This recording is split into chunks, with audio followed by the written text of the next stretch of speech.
और इस बीच जानकारी ये मिल रही है कि सूमी में रूस का बारूदी प्रहार हुआ है। भीषण अटैक सूमी में रूस की तरफ से इस वक्त अंजाम दिए जा रहे हैं। S-300 से यूक्रेन पर विध्वंसक हमला किया गया।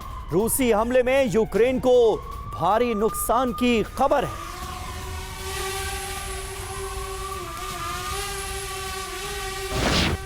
तो एक के बाद एक बैक टू बैक अटैक्स हो रहे हैं। यूक्रेन को रूस बड़े पैमाने पर निशाना बना रहा है और यूक्रेन की तरफ से जिन हमलों को अंजाम दिया गया था, ये कहना है रूस का कि ये उसका बदला है और ये हमले आने वाले वक्त में भी जारी रहेंगे। अब आपको बताते हैं कि पुतिन पिछले 24 घंटे में कैसे यूक्रेन को दहलाकर पुतिन की सेना ने रख दिया है। सिर्फ 30 मिनट में रूस ने यूक्रेन में 656 हमले किए हैं। 656 सबसे ज्यादा प्रहार सूमी में हुआ, जहां 222 अटैक अंजाम दिए गए। पुतिन के इन हमलों को यूक्रेनी अटैक का जवाब माना जा रहा है।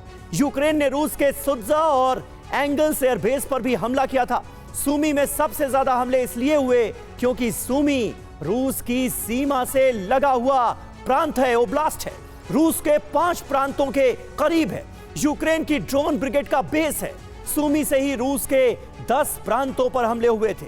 सूमी पर हमले से यूक्रेन के हमलों को रोकने की कोशिश की जा रही है, यह माना जा रहा है। बड़ी बात यह है कि पुतिन और ज़ेलेंस्की दोनों ने ही ट्रंप से किया अपना वादा तोड़ दिया है। जंग के मैदान से आ रही तस्वीरें इसकी गवाही दे रही। दोनों एक दूसरे के ऊर्जा ठिकानों पर अब खुलकर हमले कर रहे हैं। हमारे साथ इस वक्त तमाम खास मेहमान स्टूडियो में मौजूद हैं। साथ ही हम आपको मॉस्को भी लिए चलेंगे। मनीष झा वहां से हमारे साथ मौजूद हैं। Major general Sanjay Mestan sir हमारे साथ मौजूद हैं। एम्बेसडर JK त्रिपाठी हमारे साथ मौजूद हैं। विदेश मामलों के जानकार प्रोफेसर अमिताभ सिंह भी हमारे साथ मौजूद हैं। लेकिन मनीष, सबसे पहले मॉस्को से आप हमें ताजा अपडेट दीजिए। जंग के मैदान से जो तस्वीरें सामने आ रही हैं, वो तो सीधे तौर पर ये गवाही दे रही हैं, इस बात की मुनादी कर रही हैं कि ट्रंप से किया गया वादा अब ना पुतिन को याद है ना ज़ेलेंस्की को। देखिए, सबसे बड़ी बात यह है कि रूस के लिए तो समझ में आता है, क्योंकि पूरे युद्ध क्षेत्र में यानी कि डोनबास में, ज़पोरिजिया में, खिरसौर में आज की स्थिति में रूस की हालत इतनी मजबूत है कि वैसी स्थिति में अब पुतिन को यह लगता है कि शांति हो या ना हो, उन्हें बहुत फर्क नहीं पड़ता है। अगर हो गया तो बहुत अच्छी बात है, नहीं तो युद्ध तो सेना कर ही रही है। सेना मजबूत की स्थिति में है और यूक्रेन की तरफ से कोई खास टक्कर मिल नहीं रही है। कहीं कुछ जगह पर हमले हो रहे हैं, लेकिन इतनी तो आपको कैजुअलिटी सहन करनी ही पड़ेगी युद्ध में।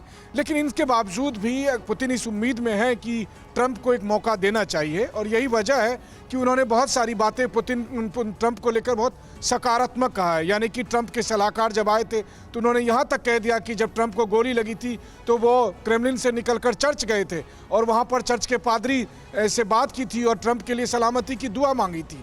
तो आप समझ सकते हैं कि जिस तरह की शतरंज की बिसात रूस बिछा रहा है, उसमें एक साथ ज़ेलेंस्की और ट्रंप दोनों को अब रिस्पॉन्ड करना है और आने वाले दिनों में ये दिखेगा कि क्या क्रेमलिन की चाल का जवाब व्हाइट हाउस से या फिर ज़ेलेंस्की के यहाँ से मिल पाता है या नहीं।